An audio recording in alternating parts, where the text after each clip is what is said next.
Hello and welcome to Hogwarts.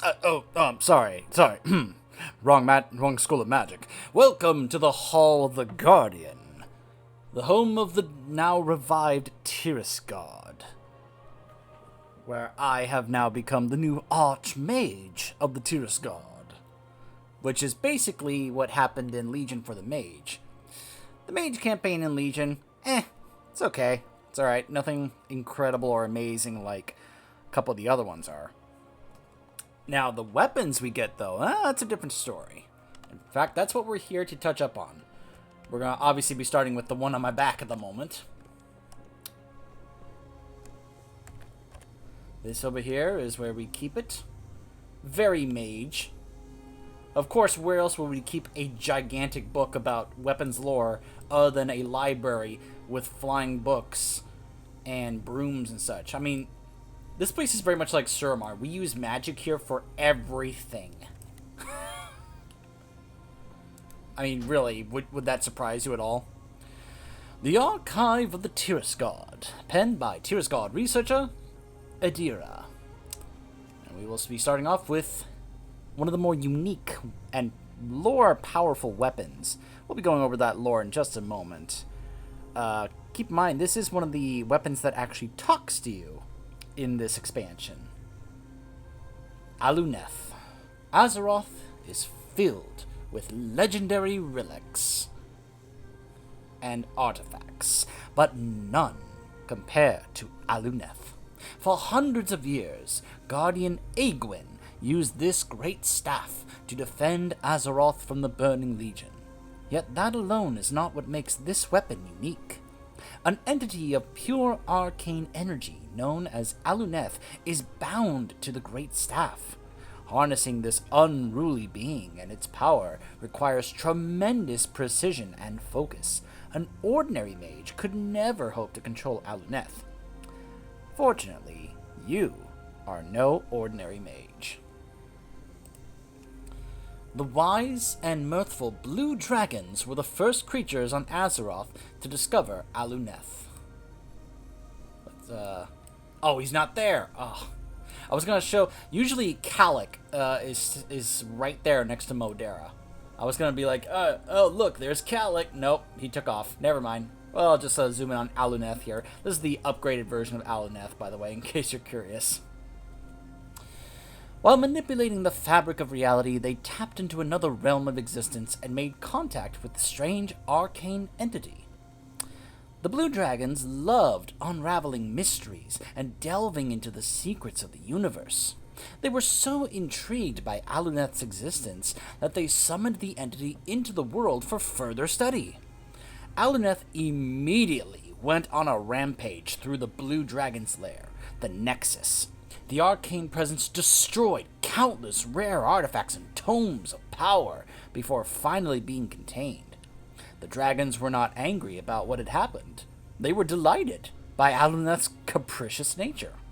After years of conducting harmless experiments on Aluneth, the Blue Dragons satisfied their curiosity and sent the entity back to its own realm. This just seems very Blue Dragon, doesn't it?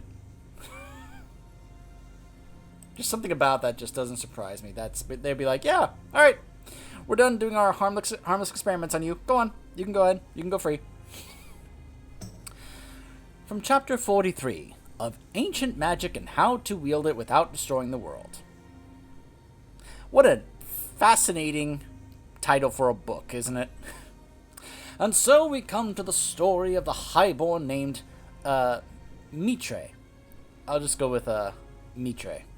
And the source of his power, Aluneth. Few subjects are as hotly debated. Last year alone, 5 Magi were treated for severe burns after their discussion of Mitre escalated into a fiery brawl. Let us put the rumors to rest and focus on the facts. Mitre lived during the height of the Night Elf Empire, and he was one of his race's most gifted sorcerers. As the story goes, he spent years exploring the world in search of knowledge. His extensive travels brought him into contact with an unknown blue dragon from whom Mitre discovered the existence of the arcane being named Aluneth and the otherworldly plane where it dwelled. The sorcerer never enslaved Aluneth. The being was far too strong and unwieldy for that. Yet Mitra found a way to draw power from the entity, thereby using its energies to enhance its own spells. From Chapter 50 of the same book, concerning the Burning Legion's first invasion of Azeroth. Most highborn sorcerers sided with the Burning Legion and used their powers to help the demons invade the world. Mitra did not. He joined the Night Elf resistance and fought to defend the world. It was during these troubling years that Mitra mastered his connection with Aluneth. In one battle, he and a group of Night Elf defenders found themselves surrounded by by an overwhelming force of demons. Death was imminent, but Mitra did not abandon hope. He called on Aluneth's energies and wove a mass teleportation spell that transported him and his comrades to safety.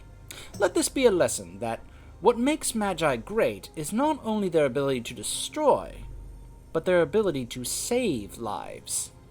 True wisdom is knowing the right time to use one instead of the other. From Chapter 62 of the same book, concerning the aftermath of the War of the Ancients. Following their victory over the Legion, the Night Elves outlawed the use of arcane magic. They believed that the sorcerous arts were not safe, and that wielding them would only lead to another disaster, like the War of the Ancients. Because, of course, that was the reason why that happened, right? Mitra could not give up magic. Doing so would mean breaking his connection with Aluneth. The sorcerer quailed at the thought of losing his ability to draw on the entity's power. Perhaps he lacked confidence in his own skills. Whatever the case, Mitra retreated from society and became a recluse. This is such a interesting and hilarious look into Night Elf society and their outlook on some of these things. And this is why the idea of if you actually make if you make a Night Elf mage, if you create a character, in terms of, like, the in-lore setting, like, other Night Elves, like, that you walk past would probably, like, shun you or go as far as to even spit on you and do, like, throw food at you, because an arcane mage in the Night Elf society is, like heresy, or, stuff like that. Purge the heretics! Sorry, went to Warhammer 40k there for a second. No one knows exactly what became of Mitra, but he left behind a wealth of scrolls that would form the basis of modern magic. His writings included a number of spells that the sorcerer had created himself. Even thousands of years after the War of the Ancients, High Elf and human Magi continued learning from Mitra's knowledge. The ability to cast spells from his scrolls was seen as an important milestone in a young apprentice's education, and a measure of a pupil's aptitude. Though many Magi delved into Mitra's scrolls, no one knew of Aluneth. The entity that had played such a critical role in the sorcerer's life was forgotten, until the time of Guardian Aegwynn. Aegwynn was the guardian of Tirisfal, a sorceress imbued with extraordinary power and charged with protecting Azeroth from the Burning Legion. Like all Magi of her era, Aegwynn was familiar with Mitra and his scrolls. During her apprenticeship, she had mastered the ancient elf spells much earlier than the other students.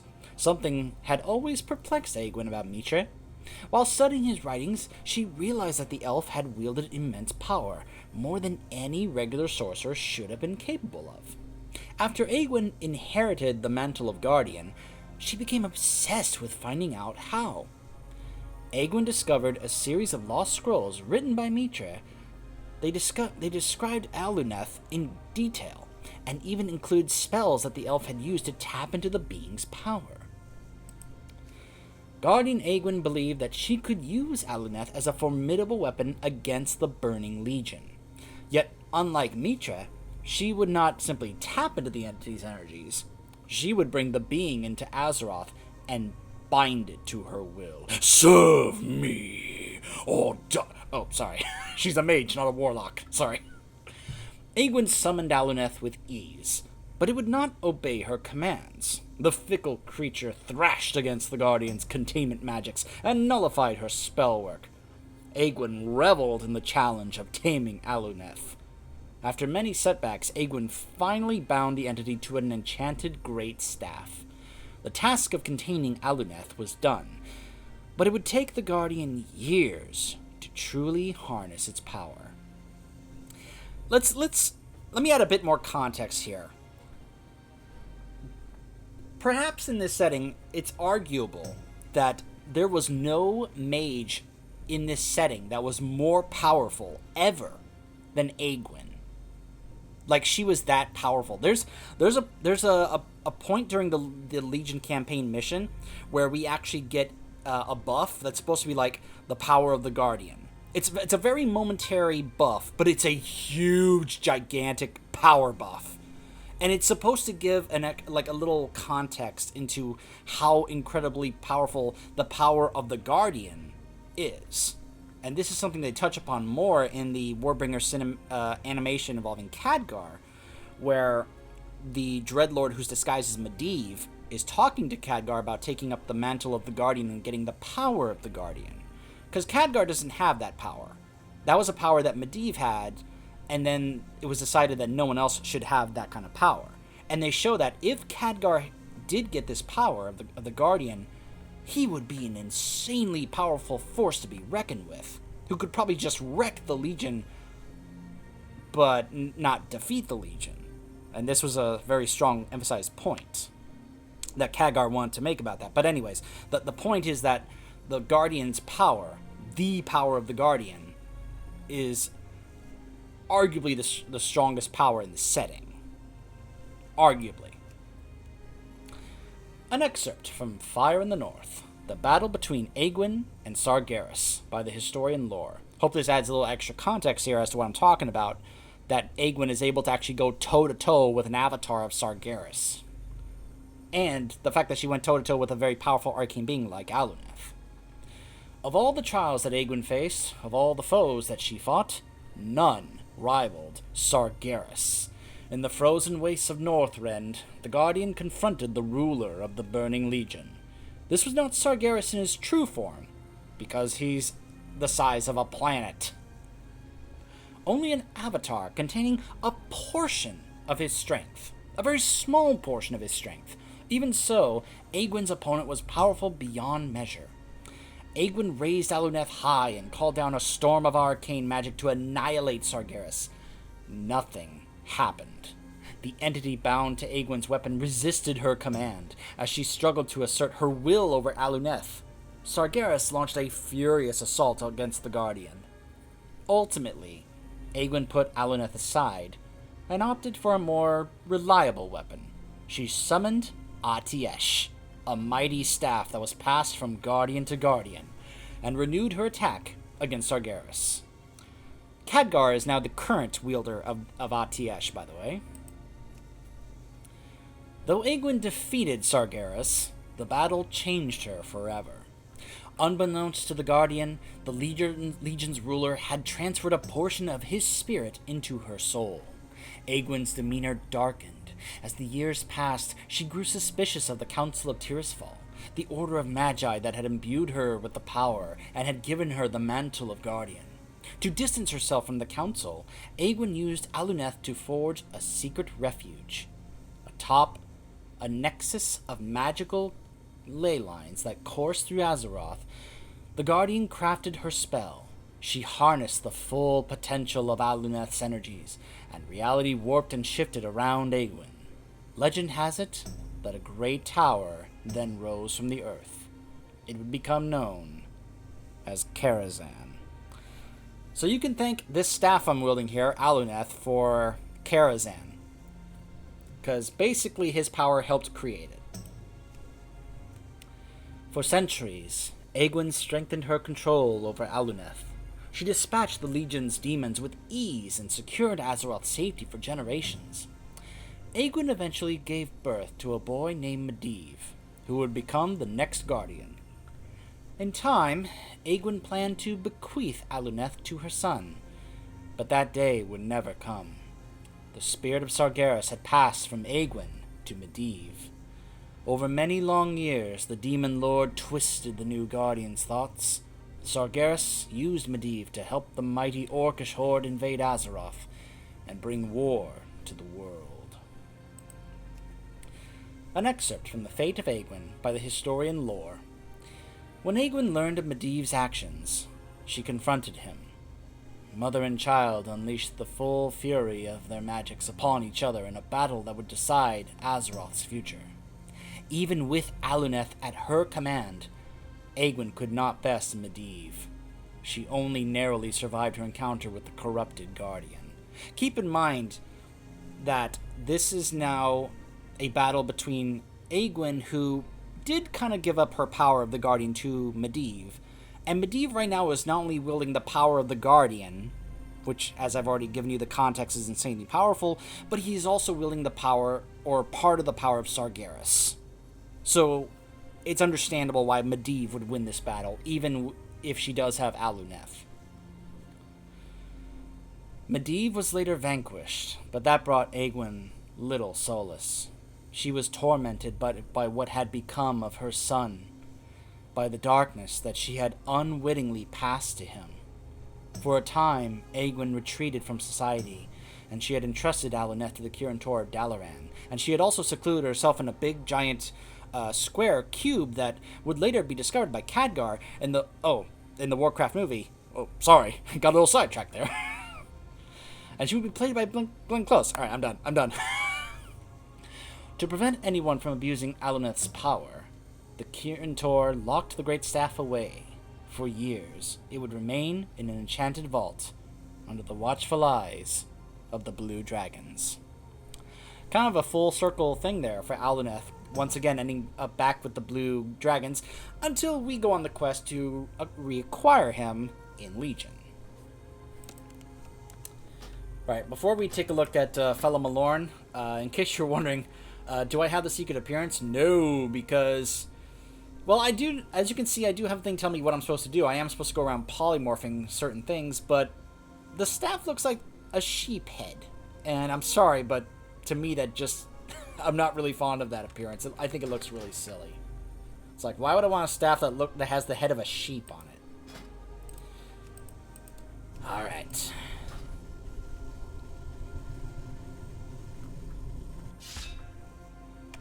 And now for the mighty blade that was once wielded by the namesake and follower of this mage right here, Kael'thas Sunstrider.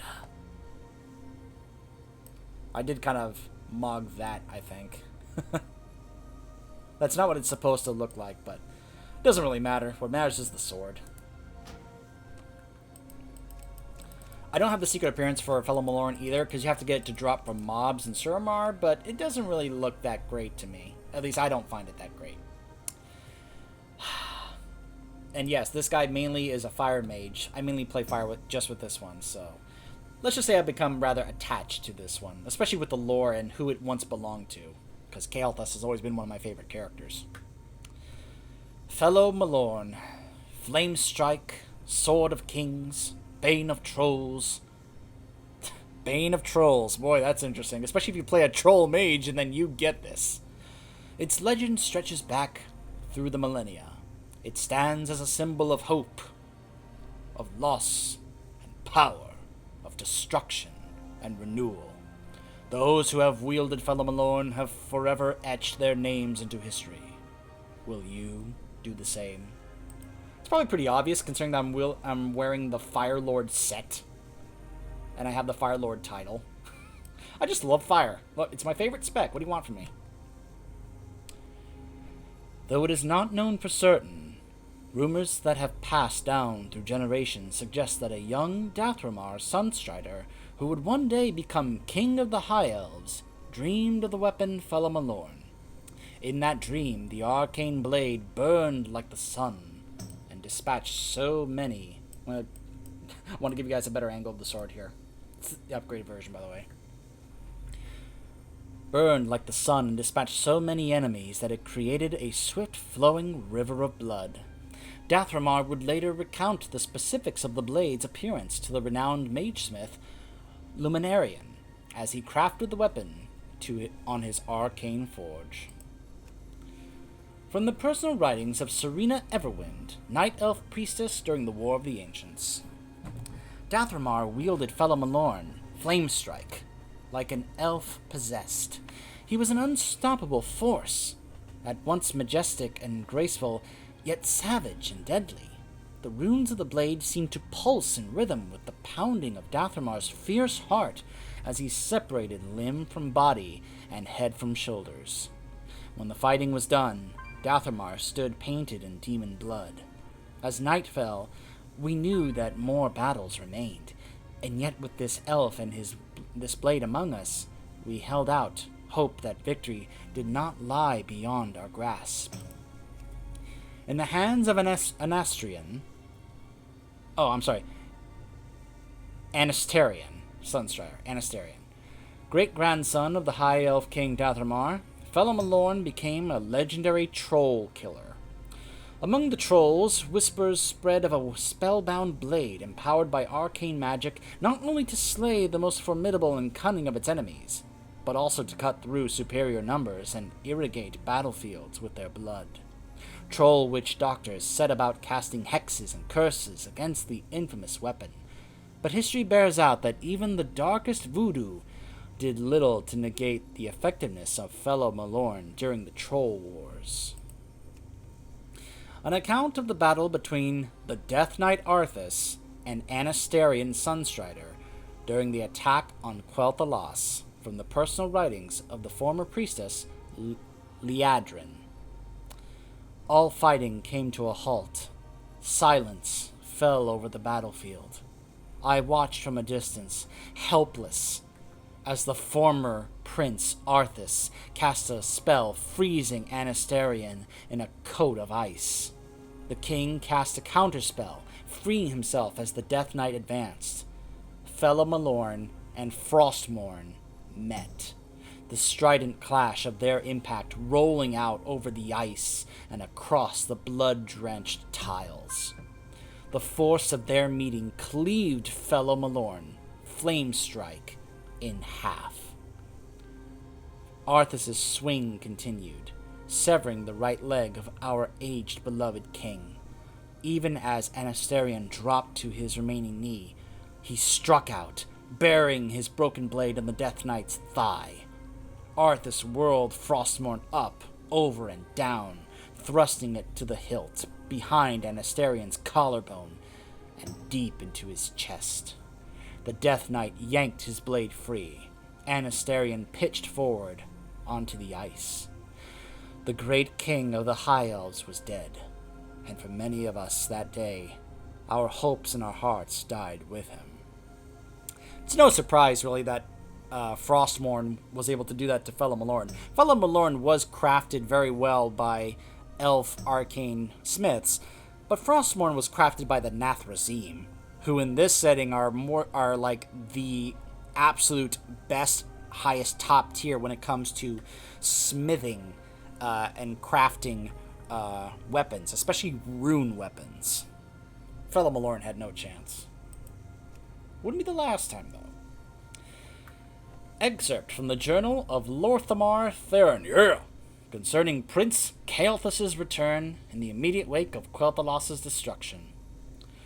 Our fallen king, Anasterian, lay upon a table in the tavern hall. His broken blade, Felo'Melorn, rested upon his chest. The two pieces joined.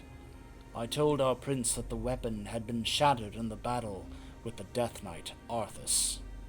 Kael'thas walked to his father's body and ran his finger over the fracture, remarking that he did not believe it was possible for Flamestrike's blade to be sundered.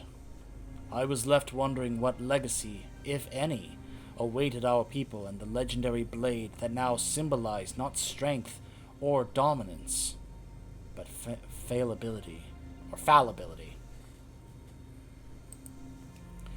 In the time following the devastating Scourge attack on Quel'Thalas, Prince Kael'thas renamed the High Elf survivors the Sindori, or Blood Elves, while the prince and a band of Blood Elves assisted the human troops of Grand Marshal Garithos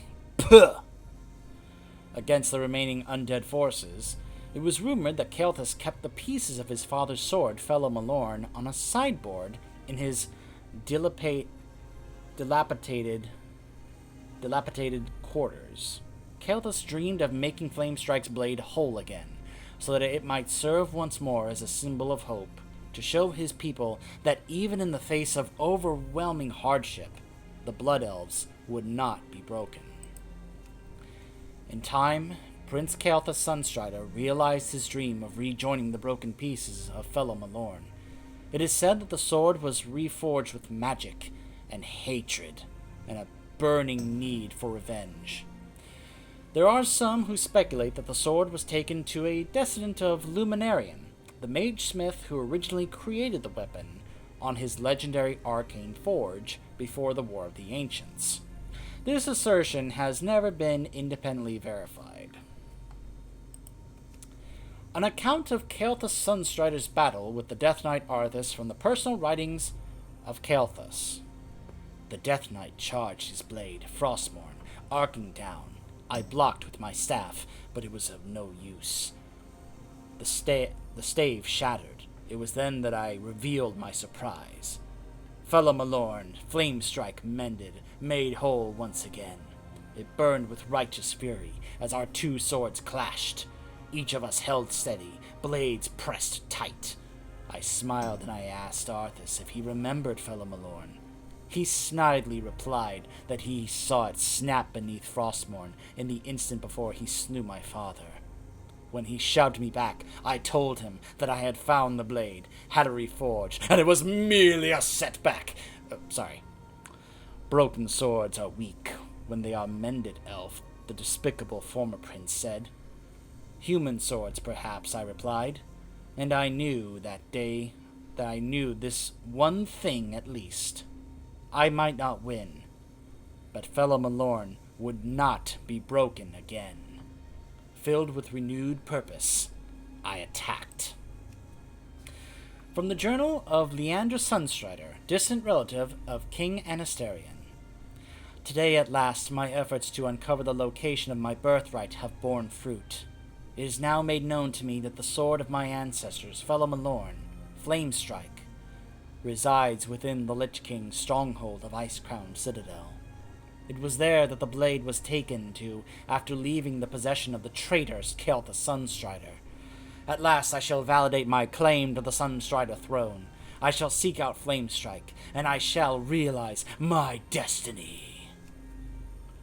Last journal entry of Liandra Sunstrider, distant relative of King Anasterion. Icecrown Citadel. I curse your name. Along empty halls I made my way through a twisting labyrinth of black serenite, until I beheld a warm red glow pouring from a room at the end of a dismal passage. I entered and saw Felo'Melorn, Flamestrike, mounted upon a dais. At last the sword that would solidify my claim to the Sunstrider throne. I approached, awestruck, reached out, and the door slammed shut behind me. The prize I had so long sought was at last within my grasp, but now I was trapped. Surely death awaits me, or perhaps something worse. Excerpt from a speech given by Aethys Sunreaver. My brothers, in the time since the Sunreaver's expulsion from the Kirin Tor, we have endeavored to secure readmission. I tell you now that the key to our salvation exists. It exists within the frozen black halls of Icecrown Citadel, in the possession of a fallen elf, Liana Sunstrider. She dwells there now as a reanimated shell of her former self, but I have learned that it is Liandra who holds the infamous Blade of Kings, Felo'Melorn, Flamestrike. It has been trusted to remain in her keeping by the Lich King himself, to aid in battle against the Lich King. Liandra was obsessed with the blade while she was among the living, and when she ventured to Icecrown to claim it, that obsession proved to be her downfall. However, Liandra's tragic misstep provides us with an opportunity for the Sunreavers to take our rightful place among the Kirin Tor. And then that leads to the mission we have where he informs us about this, and we go into Icecrown, and the Lich King, keep in mind, this is not Arthas, the Arthas Lich King. This is the Bolvar Lich King, the third Lich King. And he's like, "What's this? A mage has entered my citadel? Oh, you're here for Felo'Melorn. Okay. I'll make you an offer. If you can fight your way through my citadel and through all my undead minions, and you can find Lyanna and beat her and take it, it's yours. But if you fall, you'll just join my ranks as an undead minion of the Scourge, and I'll just go back to what I was doing before." And this is something that kind of goes into the Death Knight campaign, where we find out that, oh yeah, the Lich King is totally behind helping us defeat the Legion, because of course he is, because he hates the Burning Legion. And I just find it funny that Lich King was like, "Okay, I'll make you a deal." Compared to the second Lich King, when it was Arthas, where he would have been like, "No, I'm just going to kill you and add you to my army." Such a fascinating thing. And of course, then we have the confrontation with Lyanna as a boss to get Felo'Melorn. Aethys shows up. And again, if you're playing as a troll mage, when you see that, when you pick up the weapon and it's like, "You have your weapon," and it has the big pose, if you're a troll, it's just kind of like, oh, the irony. So, really cool weapon and lore behind that. I'm totally cool with using this as a transmog going forward. Alright, one more to go for the spec that everybody plays, Frost. At some point, I'm going to really learn how to play that spec. I don't have anything against Frost. I just enjoy Fire more for the time being. By the way, I do have the secret appearance for Frost. It's right here. It's actually relatively easy to get, because all you have to do is get the extra portals here in the class hall. And you go to the portals room here, and there's like an extra portal that's glowing, that you get kind of a vibe. And you go through it, and you're taken to this place that's kind of like in the Fire Realm, or the Firelands. And it just kind of gives you the secret appearance to this. So you get kind of a fiery appearance for your Frost artifact. I just find that funny. Alright, before we read that, let me take a moment to actually drink something to help protect my throat here. Excuse me.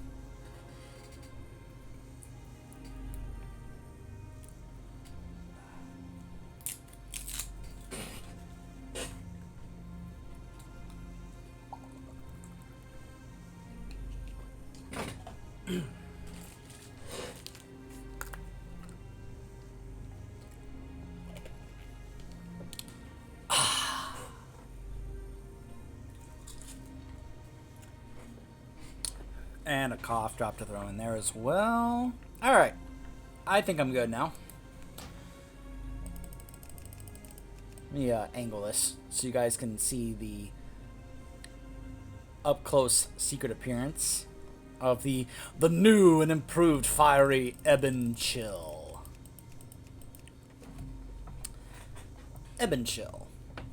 The half-elf Aludai. That guy right there. Wielded Ebon Chill during his long tenure as the first guardian of Tirisfal.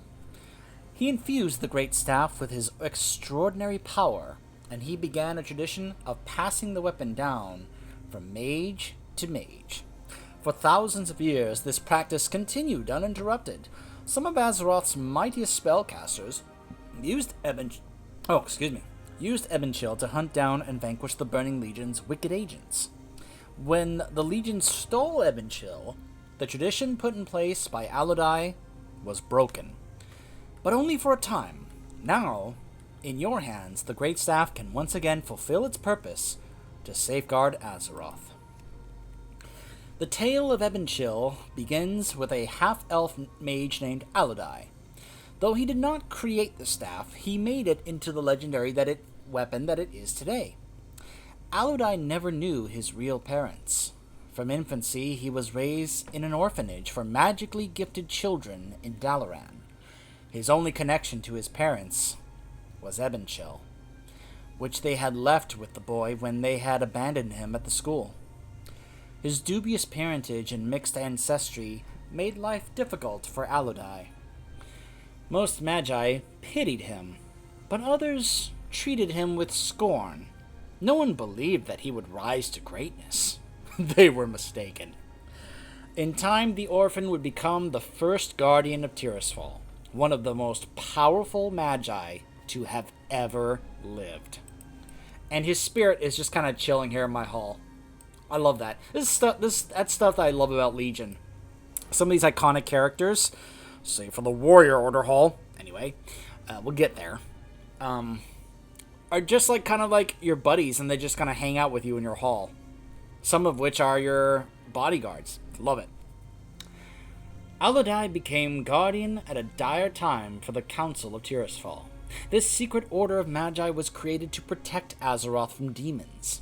For many years, its members succeeded in their quest. Then, a dreadlord named Catherine Natir changed everything. The demon infiltrated Dalaran and thwarted the Council's attempts to stop him.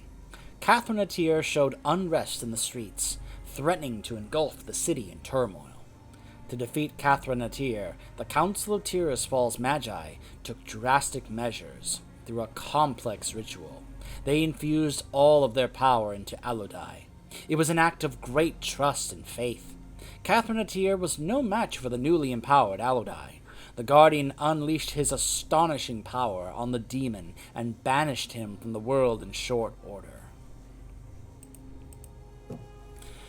From his early days in the Dalaran orphanage, Aludai had been fascinated with frost magic.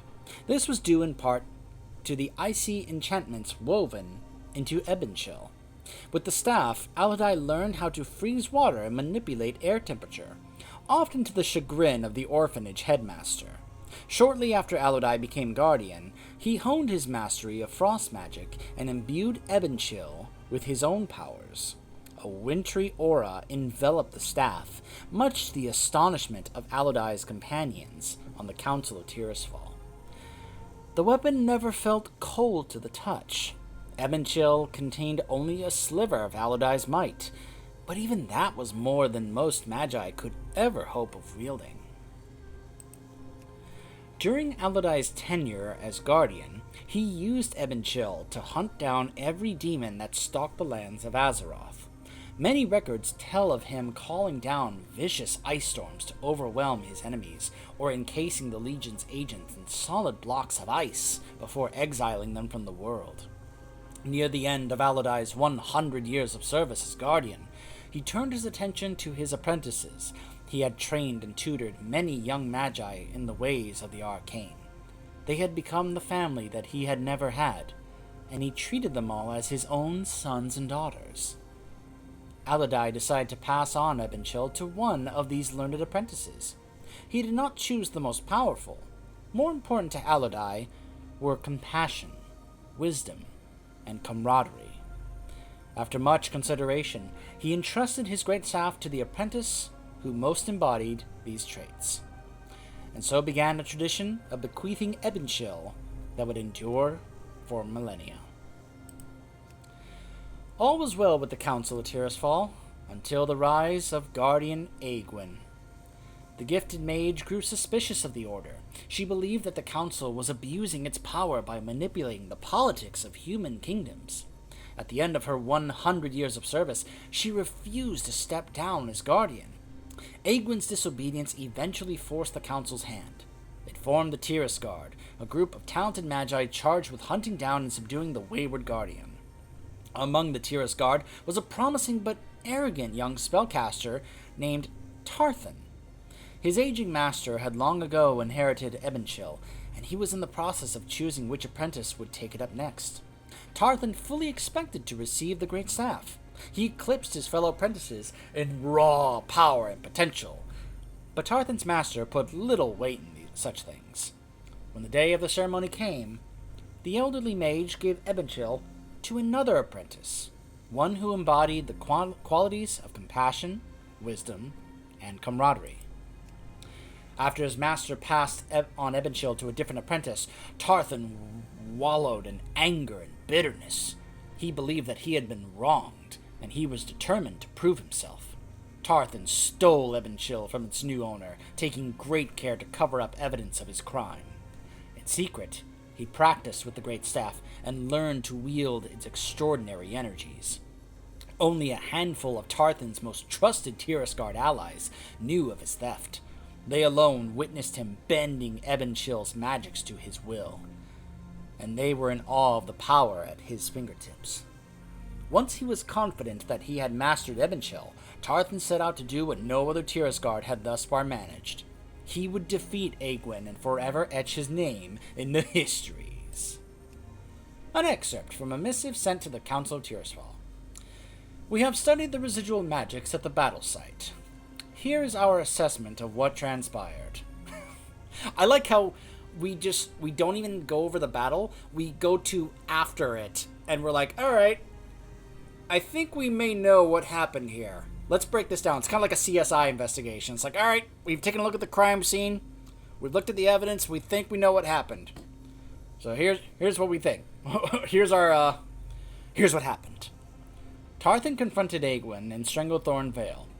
In terms of the power that was used by the two Magi, the duel that ensued was one of the greatest to have ever occurred between a Tirisgard and the Renegade Guardian, but it was also one of the shortest. Let's also keep in mind that I think right now, Aegwynn is wielding Aluneth. So that means two of my weapons, Aluneth and Ebenchill, were used against each other in a duel here. I just find that kind of cool that I am now the wielder of both of these powerful staves. Tarthan bore Ebenchill in battle, the great staff reported stolen some months ago. When he unleashed the weapon's stored power on Aegwynn, she immediately turned the energies back on him with a counterspell. A storm of frost magic surged over Tarthan, encasing him in a lair of diamond-hard ice. Despite the hot weather in the region, Tarthan was still frozen solid when we found him. It took considerable effort to thaw his corpse and free Ebenchill from his lifeless hand. I liked that it's like, yeah, no, he was just instantly beaten. The staff he was wielding didn't matter. Because Aegwynn just, please, you're not even on my level. I love that. And I'll bet you whoever it was that actually did inherit the staff would have had actually a better shot of taking on Aegwynn. Because I like to think that perhaps the person who wielded the staff is what matters more than the staff itself. The Council of Tirisfal Magi who recovered Ebenchill returned the great staff to its owner. Over the following years, the tradition of handing down the weapon from master to apprentice continued. Many of these Magi used Ebenchill to protect Azeroth from demons, but not the human named Orexis. Orexis was a lover of knowledge. For days on end, he would lock himself in his personal archives, poring over ancient tomes and scrolls. When Ebenchill passed to him, he decided to study the great staff rather than wield it in battle. Orexis knew well the weapon's history and deadly potential. From his examinations, Orexis believed that he could employ Ebenchill as a catalyst to power great spells, feats of magic that normally only a guardian would be capable of. Over time, he harnessed the weapon's energies and used them to research new types of warding spells. Orexis lived in a time of upheaval and turmoil for the Council of Tirisfal. The current guardian was named Medivh, and he was the son of Aegwynn. Like his rebellious mother, he shunned the council and largely kept to himself. Unbeknownst to the council and the rest of the world, a great evil stirred in Medivh's soul. Sargeras, leader of the Burning Legion, had possessed the Guardian. Due to Sargeras' manipulation, Medivh forged a pact with the Orcish Horde and began paving the way for its invasion of Azeroth. To prevent the Council of Tirisfal from meddling in his affairs, the Darken Guardian secretly assassinated some of its members. Medivh's gaze soon fell upon Orexis and Ebenchill. In pursuit of his studies, Orexis gathered his apprentice Magi and established a research camp near Medivh's domain, the Tower of Karazhan. The structure was built atop a nexus of potent ley lines. The energies that coursed through Karazhan sometimes warped reality in the region. Orexis and his followers experimented with their warding magics outside Karazhan, attempting to neutralize the tower's strange powers. The records indicate that Guardian Medivh visited the Magi at this time and offered his advice.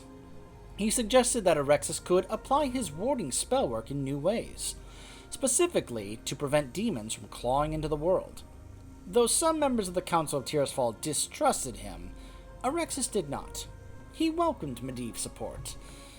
Orexis' trusting nature would be his downfall. No one knows for sure what Medivh did during his visit with Orexis.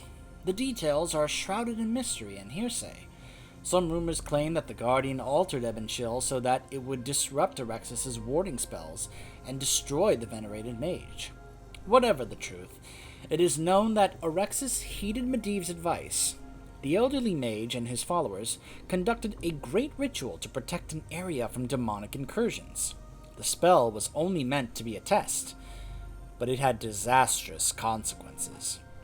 When the Magi began their casting, they inadvertently opened a path between Azeroth and the realm of demons, the Twisting Nether. Orexis and all of his followers were ripped through the gateway, and they were never seen again. One account states that within the Twisting Nether, a handful of demons fell upon the shocked Magi and slaughtered them to the last. The demons were led by an Eredar named Baladur. He took Ebonchill as a trophy of his bloody victory, and the ancient tradition of passing the great staff from master to apprentice died alongside Orexis and his doomed protege. Which then leads to the quest of us getting info from Aladai about this, and then we go after this demon Baladur to reclaim Ebonchill and get in our possession. So I find it hilarious that a couple of these staves that actually met in a battle, though really Egwene didn't even need to use Aluneth. She just counterspelled his ability with ease and killed him just like that. But that those two staves that were incredibly powerful and actually met in a quote-unquote met in a duel, not really, that they're now both in my possession. I just find that incredibly ironic and interesting that in lore, our mage character is so powerful that we're capable of holding onto and wielding both of these staves. Not at the same time, obviously, but just the fact that these are now like in our possession. Now, of course, in lore, remember at the end of Legion, we apparently dump all the power of our artifact weapons into the wound in Silithus. So in lore, apparently they're not like relevant anymore, I guess, which I still don't like.